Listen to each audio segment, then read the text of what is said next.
İkiniz de böyle.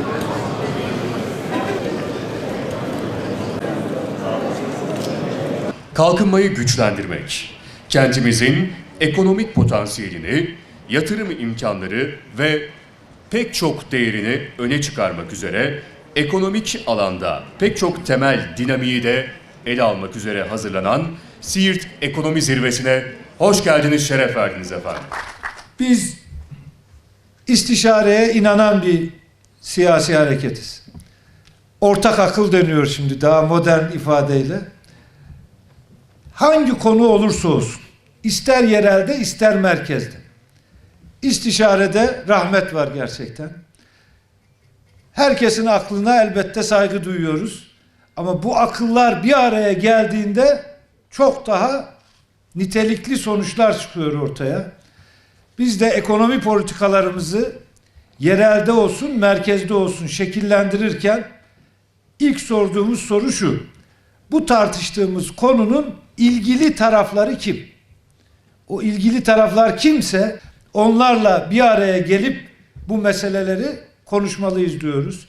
Özel sektörle, sivil toplumla, meslek kuruluşlarıyla, üniversitelerle, akademik dünyayla kimse o konunun ilgilisi onlarla bir araya gelip politikalarımızı şekillendiriyor ve uyguluyoruz. Bunun iki faydası oluyor. Bir, daha nitelikli politikalar formüle ediyorsunuz. Sizin göremediğiniz bir hususu bir başkası görüyor. Daha geniş bir perspektifle planlamalarınızı yapıyorsunuz. Bir diğer faydası da şu: sahiplenme oluyor. Şimdi dünyanın en güzel planını hazırlayın.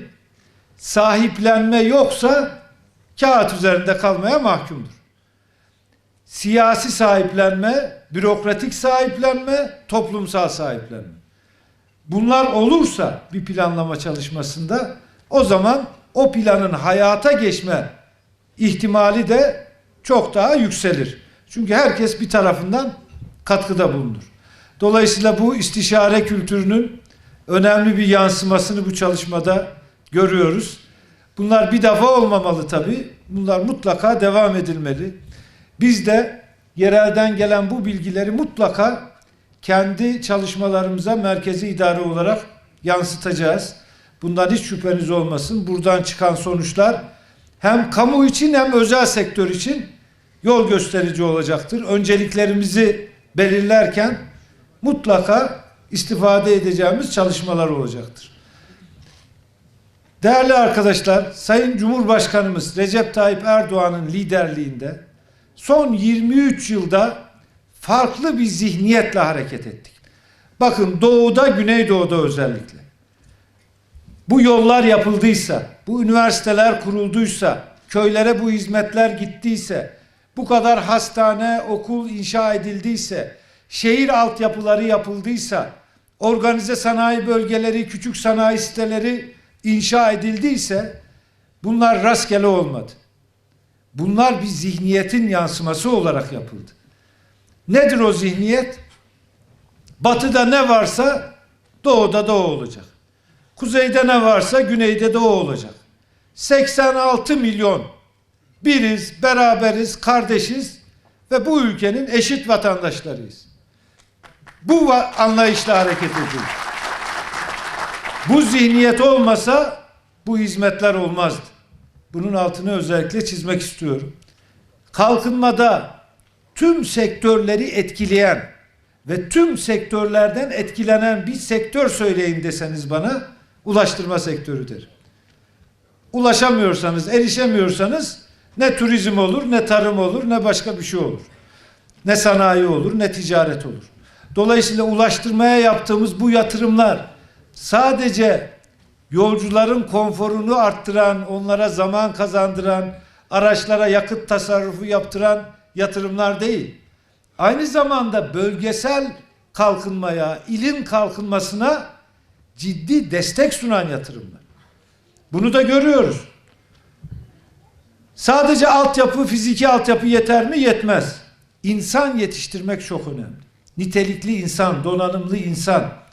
Bugünün dünyasında en kıymetli varlık nitelikli, donanımlı insan gücüdür. Beşeri sermaye diyoruz kalkınma terminolojisiyle.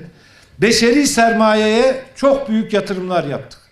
Ana sınıfından yüksek öğretime birçok alanda büyük yatırımlar yaptık. Ve burada da zihniyetimiz şu oldu. Fırsat eşitliği. Hangi ilimizde, 81 ilimizde bizim için bir, hiçbir farkı yok. Hangi ilde doğmuş olursa olsun bir çocuğumuz, hangi aileden sosyoekonomik geçmişten geliyor olursa olsun, devlet olarak, hükümet olarak bizim görevimiz o çocuğumuza fırsat eşitliği sunmaktır. Değerlendirip değerlendirmemek kişiye kalmış bir şey. Orada bir şey yapamayız. Bir ilin, bir ülkenin kalkınmasında kamu yatırımları çok önemlidir elbette. Ama en az bunun kadar önemli olan özel sektör yatırımlarıdır. Üretken dediğimiz, istihdam üreten, ihracat getiren yatırımlar özel sektör yatırımlarıdır. Sadece kamu yatırımlarıyla bir ilin, bir ülkenin kalkınması mümkün değil. Özel yatırımların artması gerekiyor. İşte bu anlayışla hareket ettik. Geçmişte maalesef özel yatırımlar terör nedeniyle, güvenlik endişeleri nedeniyle yeterince bu bölgemizde gelişmedi. Bırakın bu bölgeye yatırım yapılmasını, dışarıdan sermaye cezbedilmesini, buranın insanı uygun koşullar olmadığı için gidip batıya, başka bölgelere yatırım yaptılar. Bunun en güzel örneklerinden biri Siirt aslında. Bugün Türkiye'nin birçok yerinde Siirtli iş adamları çok da başarılı bir şekilde yatırımlarını, ticaretlerini yapıyorlar. İşte bugün ulaştığımız huzur, güven ortamının bu anlamda kıymetini çok iyi bilmemiz lazım. Terörün olmaması, huzurun olması, güvenliğin olması hem demokrasi açısından hem de kalkınma açısından çok çok önemli. Demokrasi diyorsak hepimizin şiddeti, terörü bir kenara koymamız lazım. Sivil siyaseti, demokratik siyaseti savunmamız lazım. Silahların gölgesinde bir siyaset, demokratik siyaset olamaz. Çok açık ve net. Silahların olmadığı, terörün olmadığı bir ortamda kimin ne diyeceği varsa siyaseten demokratik bir ortamda çıkar, savunur. Kim halkı ikna edebiliyorsa o yönde demokratik bir ortamda kararlar alınıp ilerlenir. Buradan da bir çağrıda bulunuyoruz. Geçmişte belki çeşitli şeyler söylenebilirdi ama artık öyle bir bahane kalmadı. Dolayısıyla daha fazla Siirt'e bekliyoruz yatırımcı olarak Siirtliler. Onları fuayeye uğurluyoruz. Programımızın Siirt Ekonomi Zirvemizin bundan sonraki bölümü basına kapalı olarak gerçekleşecektir.